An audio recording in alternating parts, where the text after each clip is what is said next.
Alors nous avons l'immense plaisir d'être aujourd'hui avec Lily Mouzard, celle qu'on connaît aussi sous le nom de Jacqueline Mouzard.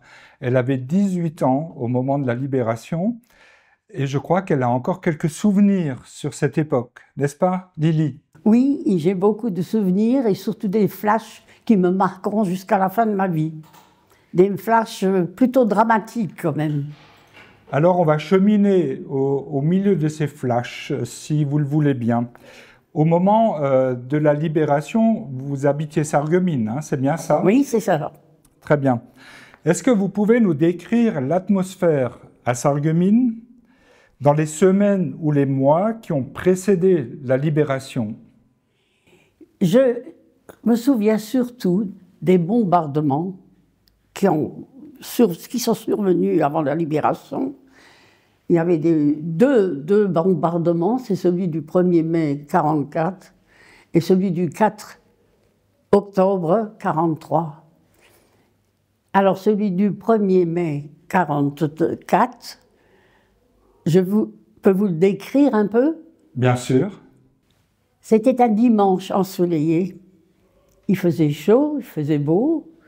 C'est un dimanche où les enfants faisaient leur première communion. Donc les familles se sont retrouvées pour des repas de fête.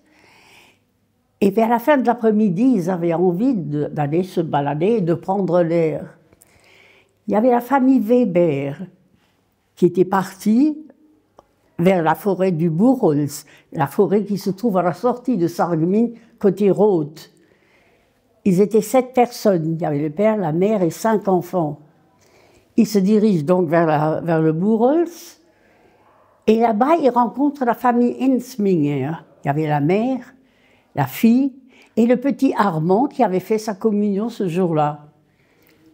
Le père était tombé à la guerre 3 jours après l'armistice.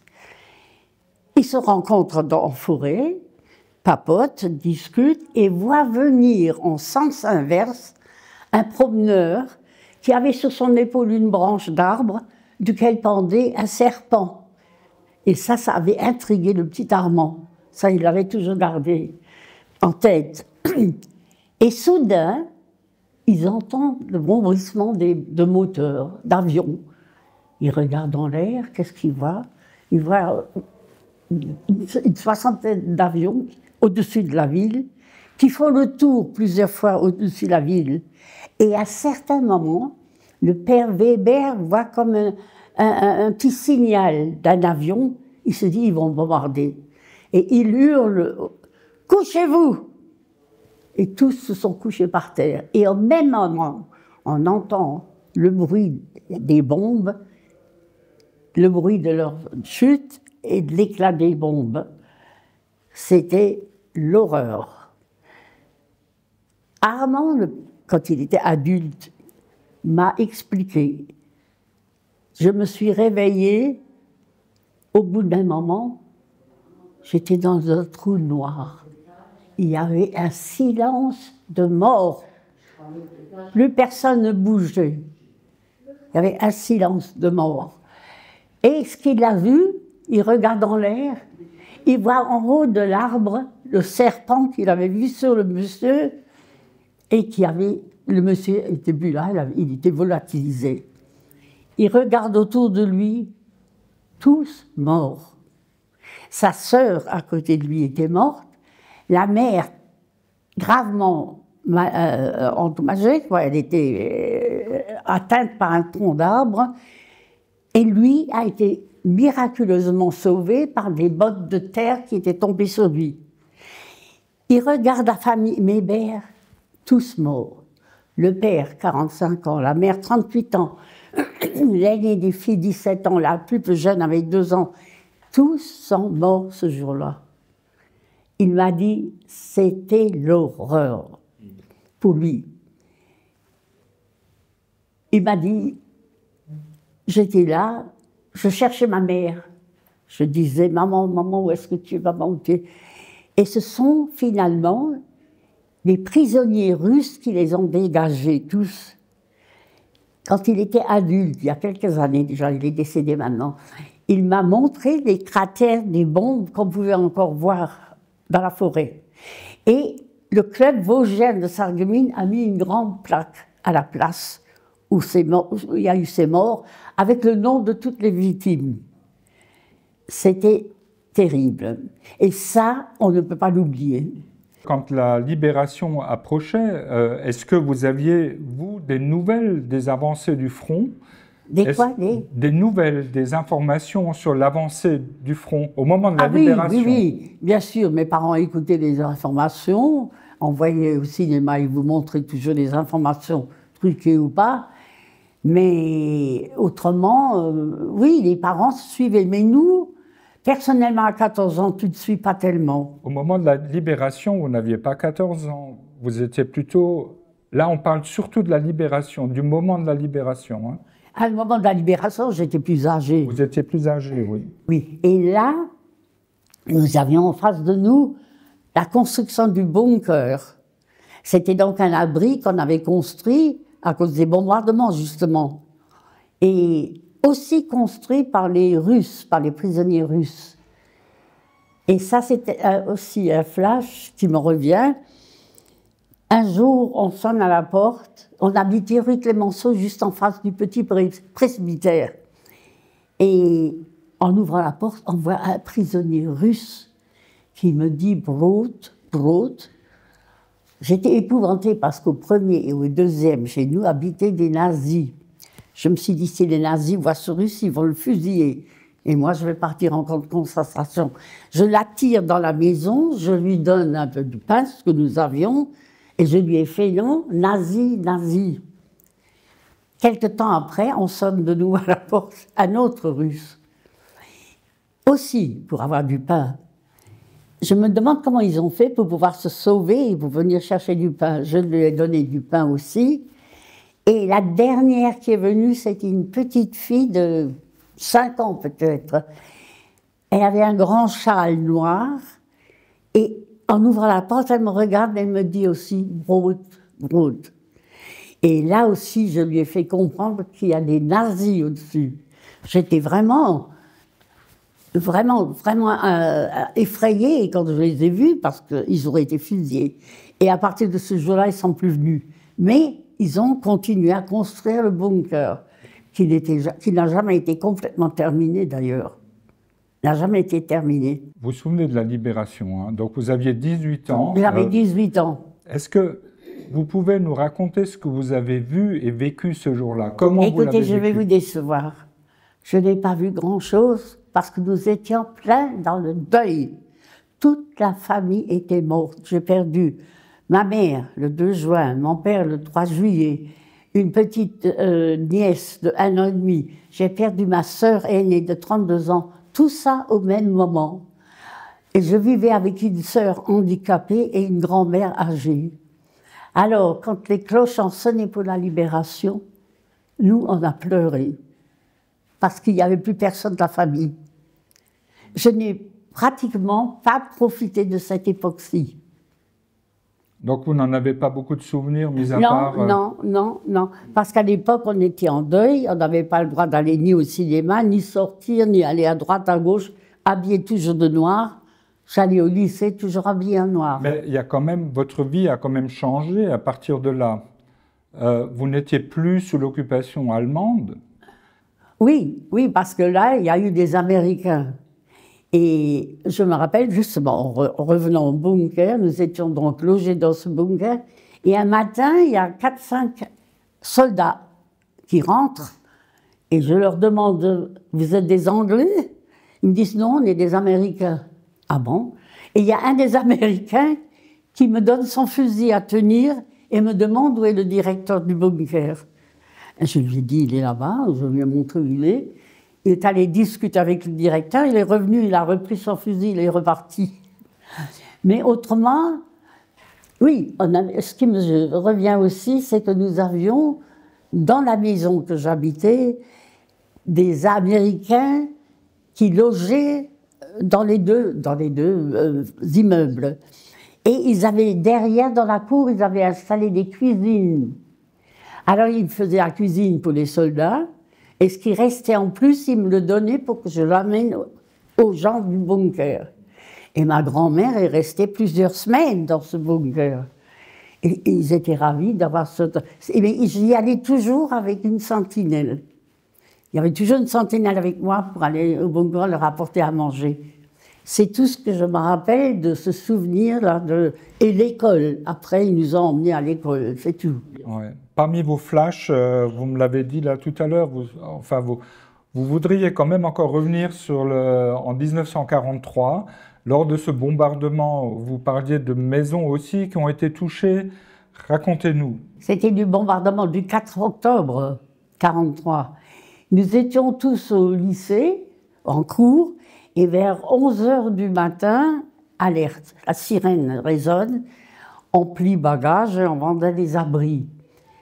C'était presque une habitude, parce que ça se faisait souvent quand on était obligé d'aller dans les abris. Mais au bout d'un moment, au bout d'une demi-heure, la lumière s'éteint dans les caves.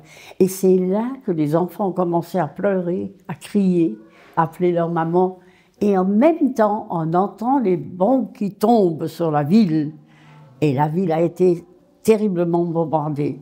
Ils ont commencé d'abord la gare de triage de Rémelfin, puis le long de la Sarre, le long de la Blise, puis le centre de la ville, les ponts, et du côté de l'autre côté de la Sarre, il y avait des grands désastres, parce que quand c'était fini, on nous a renvoyés chez nous, et je suis partie chez nous avec une copine, Jeanne Lang. On a passé, elle habitait rue Rothe, moi j'habitais rue Clémenceau. Rue Rothe, c'était la première rue après le pont, à gauche. Et en arrivant au bout de la rue, elle dit « mais j'ai pas vu ma maison ». Elle cherche sa maison. Il y avait une bombe qui était tombée sur sa maison et sa mère était en dessous. Ce fut un choc terrible.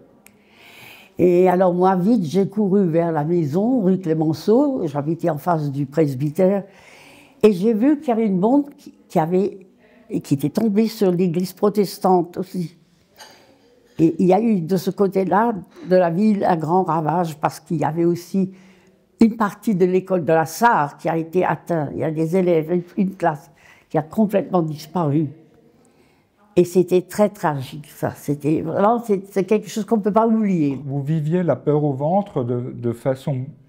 La peur? Vous aviez peur tout le temps? Ah ben, la chose la plus horrible qui puisse arriver encore aujourd'hui, c'est un bombardement. Et j'ai encore peur quand on parle de bombardement. C'est ça qui me faisait le plus peur. Et quand nous étions au bunker, j'étais pas loin d'habiter en face, j'attendais qu'un obus tombe, je sortais en courant chez moi à la maison pour faire le repas, et je retournais après, de nouveau dans le bunker pour apporter à manger à ma grand-mère et à ma sœur. Et un jour, on n'avait plus de victuailles. Alors il y a un monsieur du bunker qui me dit « si vous voulez, on peut aller à la campagne chercher des victuailles ». J'ai dit « mais oui, mais comment ?» Eh bien, on prend les vélos et on va à Blisbruck, par exemple, pour chercher à manger. J'ai dit « d'accord », chez mon tuteur qui habite Blisbruck.